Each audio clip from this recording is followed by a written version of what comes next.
بسم الله الرحمن الرحيم. أهلا بكم أعزائنا المشاهدين في نهاية الأسبوع، برنامج بنتكلم فيه عن ملخص لأحداث الأسبوع الماضي، وإن شاء الله بنتكلم على بداية الأسبوع القادم في الأحداث الرياضية. ونبدأ بالعناوين. بنبدأ بأخبارنا المحلية بالدوري المصري الأسبوع ال14، وطبعا كان ضمن هذا الأسبوع غير الدوري المصري مسابقة كأس مصر، ونشوف اللي حصل فيها من أحداث. ومن العناوين أيضا في أخبارنا المحلية غيابات بالجملة في قائمة الأهلي قبل القمة، وغيابات في نادي الزمالك. بالنسبة لعناوين الأخبار الدولية، طبعا الأسبوع الماضي حدث أحداث رياضية دولية مهمة جدا على المستوى العالمي، زي مباراة موسم الرياض، وطبعا كأس السوبر الأسباني، وطبعا برشلونة توج بالبطولة، وكأس السوبر الإيطالي ونشوف إيه اللي حصل فيه، وكأس ملك أسبانيا بدون مفاجآت، وطبعا الدوري الإنجليزي الممتاز على صفيح ساخن. دي كانت العناوين، ونشوف أهم الأخبار. بالنسبة نبدأ بكأس مصر موسم 2022. أول حاجة الزمالك ودع بطولة كأس مصر بعد الهزيمة أمام فريق الأهرام أو بيراميدز بضربات الجزاء الترجيحية. الماتش طبعا كان ماتش سهل جدا وبسيط جدا لنادي الزمالك، لكن هو الزمالك صعب الماتش على نفسه. كان كسبان 1-0 في أول 8 دقايق، اتطرد علي جبر من بيراميدز، لكن حصل تخاذل من لاعب الزمالك وعدم انضباط داخل الملعب، مما ادى ان بيراميدز اتعادل ولعب وقت اضافي واتجهوا لضربات الترجيح. تخاذل غير معتاد من لعيبه الزمالك، وخاصه احمد سيد زيزو عايز يعمل ضربه الجزاء بطريقه بانينكا، ولكن طبعا طلعت بشكل غير جيد، واستطاع احمد الشناوي حارس مرمى بيراميدز ان هو يصدها. طبعا تاني يوم على طول الاهلي كان في مواجهه مع سموحه، والحمد لله وشكر لله الاهلي خلص الماتش في الشوط الاولاني بنتيجه 3-0. المباراه كلها انتهت بنتيجه 3-1. طبعا اللوم كله الان على الهاني سليمان حارس مرمى سموحه، اللي استبعد هذا في نهايه او في الجوله ال14 من الدوري نتيجة رأي فني من المدير الفني لسموحة كابتن طارق العاشر. طيب نستعرض مع بعض نتائج الأسبوع ال14 من الدوري المصري. طبعا خلصنا من الكاس وعرفنا كده الماتش النهائي طبعا مؤجل ما بين الأهلي وبيراميدز إن شاء الله بإذن الله. كان بيقولوا إن هو هيتلعب في شهر فبراير، لكن اتأجل لحين عودة الأهلي من كأس العالم للأندية إن شاء الله بإذن الله. نشوف أخبار الدوري المصري الأسبوع ال14. طبعا النتائج كانت كالآتي: حرس الحدود والداخلية كسبت 1-0، طلائع الجيش والإسماعيلي التعادل 1-1، إنبي وفيوتشر طبعا كسب 3-2، المقاولين العرب وأسوان المقاولين كسب 1-0، البنك الأهلي والاتحاد السكندري عمل ريمونتادا بعد ما كان مهزوم في الشوط الأولاني 2-0، رجع وكسب 3-2. طبعا ده ماتش كان قوي جدا، في من اقوى ماتشات الدوري اللي حصلت السنه دي. الاهرام كسب فاركو 3-0، المصري وغزل المحله اتعادلوا 1-1، سيراميكا كليوباترا وسموحه كسب 2-0. هنا تعليق بسيط جدا على الدوري المصري قبل ما طبعا هينتهي اليوم بلقاء القمة بين الأهلي والزمالك، القمة 125. طبعا كده أصبح ترتيب التعليق بتاعنا أن ترتيب الدوري المصري الأهلي الأول، وفيوتشر الثاني، وبيراميدز الثالث، والزمالك الرابع في المركز الرابع. ماتش القمة اليوم لو الأهلي كسب إن شاء الله بإذن الله، أو حتى الزمالك أو تعادلوا، هيفضل ترتيب الجدول زي ما هو مع اختلافات بسيطة. أما الزمالك لو كسب طبعا هيصعد إن شاء الله بإذن الله. طيب بنتكلم أيضا على الأهلي بقى في ماتش القمة. تشكيل طبعا متوقع يبقى فيه غيابات في النادي الأهلي، غيابات الاهلي محمود متولي، تراكم الانذارات الصفراء، طبعا في كارت اصفر خده كده وهو واقف من الحكم في الماتش الاخير في الدوري، اخد كارت اصفر في ماتش المصري بدون اي داعي. ياسر ابراهيم ومحمد عبد المنعم من الاصابه، برونو سافيو وعمرو السوليه اصابه، بيرسي تاو عائد من اصابه، مش عارفين المدير الفني مارسيل كولر هيبدا بيه ولا لا. في استبعاد لاسباب فنيه لمصطفى سعد ومحمد مغربي ومحمد اشرف.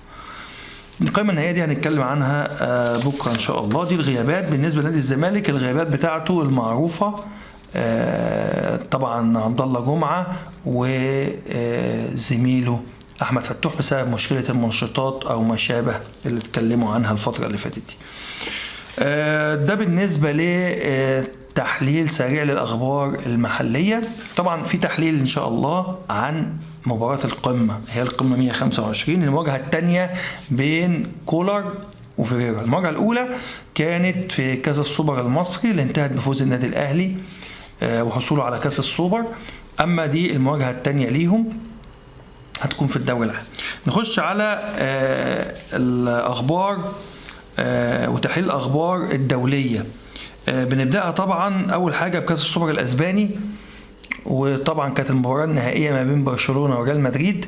ريال مدريد كان بصراحه متخاذل جدا في الماتش وما كانش على المستوى، وفي النهايه اتهزم بنتيجه 3-1 امام الغريم التقليدي برشلونه، واصبح توج برشلونه ببطوله كاس السوبر الاسباني.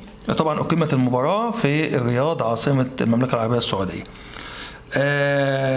ماتش السوبر الاخر اللي استضافته ايضا الرياض هو السوبر الايطالي ما بين انتر ميلان وميلان. طبعا الماتش انتهى بهزيمه ثقيله لميلان، وبطل كاس السوبر هو انتر ميلان اللي استحوذ على المباراة، وكانت لعبته أكثر إيجابية على المرمى. طالعين الشوط الأولاني 2-0، بعد كده لوتارو مارتينيز جاب الهدف الثالث لينتهي اللقاء، وطبعا يفوز انتر ميلان ببطولة السوبر الإيطالي. عندنا أيضا مباراة مهمة جدا اللي هي كانت مباراة ودية، اللي هي مباراة موسم الرياض ما بين أبطال فريق النصر والهلال ضد باريس سان جيرمان، وتألق فيها كريستيانو رونالدو بيقول أنا موجود لسه وبلعب وبأدي وبجيب أهداف. جاب هدفين وانتهت المباراة لصالح باريس سان جيرمان، فاز بيها. وطبعا ميسي جاب هدف، ميسي أحرز هدف. بنقول عندنا بالنسبة لغير مباراة موسم الرياض، بالنسبة للدوري كان في مباريات في كاس ملك أسبانيا انتهت بدون أي مفاجآت. طبعا برشلونة كسب فريق اتلتيكو 6، وريال مدريد كان متأخر للأسف قدام فيا ريال بنتيجة 2-0، لكن ربنا كرم وعمل ريمونتادا وكسب 3-2، يعني زي ما بيقولوا كده بدعاء الوالدين. ريال مدريد كسب في كاس الملك بدعاء الوالدين. الاسبوع القادم هيشهد عندنا بقى يعني مباريات جامدة جدا جدا جدا. بنبدأها طبعا من يوم السبت اللي احنا فيه، ليفربول وتشيلسي والاهلي والزمالك. يوم الاحد عندكم طبعا جرعه دسمه جدا من المباريات، مانشستر سيتي ضد وولفرهامبتون في الدوري الانجليزي، ارسنال ضد مانشستر سيتي، مباراه ضد ارسنال ضد مانشستر يونايتد، ارسنال ضد مانشستر يونايتد، ودي عايز اتاكد منها عشان ما نكونش نقول معلومات خاطئه. يوم الأحد أرسنال ضد مانشستر يونايتد. يبقى يوم الأحد عندنا مانشستر سيتي ضد وولفرهامبتون، وارسنال ضد مانشستر يونايتد. وعندنا في الدوري الاسباني برشلونه ضد ختافي، واتلتيكو بالباو ضد ريال مدريد. يوم الاثنين نرجع بقى للدوري المحلي، الدوري المصري اسبوع 15. اسوان ضد الاسماعيلي، والسيراميكا ضد طلائع الجيش، والاتحاد ضد حرس الحدود. وفي ماتش في الدوري الانجليزي فولهام ضد توتنهام. الثلاث ايضا الدوري المصري، فيوتشر ضد المصري، وغزل المحله ضد الزمالك، والاهلي ضد البنك الاهلي، وسموحه ضد بيراميدز. الاربع عندنا مطوشه في الدوري الانجليزي، مانشستر يونايتد ضد نوتنجهام. يوم الاربع عندنا مباريات ايضا في كاس كاراباو اللي هو الانجليزي، مانشستر يونايتد ضد نوتنجهام. يوم الخميس عندنا كاس السوبر السعودي هيتلعب ان شاء الله باذن الله، الفيحاء ضد الهلال، والاتحاد ضد النصر. الجمعه الدوري المصري، اسوان ضد طلائع الجيش، الاسماعيلي ضد الداخليه، المقاولون العرب ضد الاتحاد. كاس الاتحاد الانجليزي، مانشستر سيتي ضد الارسنال، وده ماتش هيبقى جامد جدا لان طبعا هم اول وتاني الدوري الانجليزي قبلوا في كاس الاتحاد، يعني قمة نارية يوم الجمعة القادمة. طبعا ان شاء الله باذن الله هنخصص حلقة كاملة عن القمة 125 غدا صباحا قبل ماتش الاهلي والزمالك، نتكلم فيها عن مباراة القمة وليه اتسمت مباراة قمة، وهل هي فعلا مباراة قمة. ده اللي ان شاء الله هنتكلم فيه في الحلقة الخاصة عن قمة الاهلي والزمالك ان شاء الله باذن الله، ونشوفكم على خير. السلام عليكم.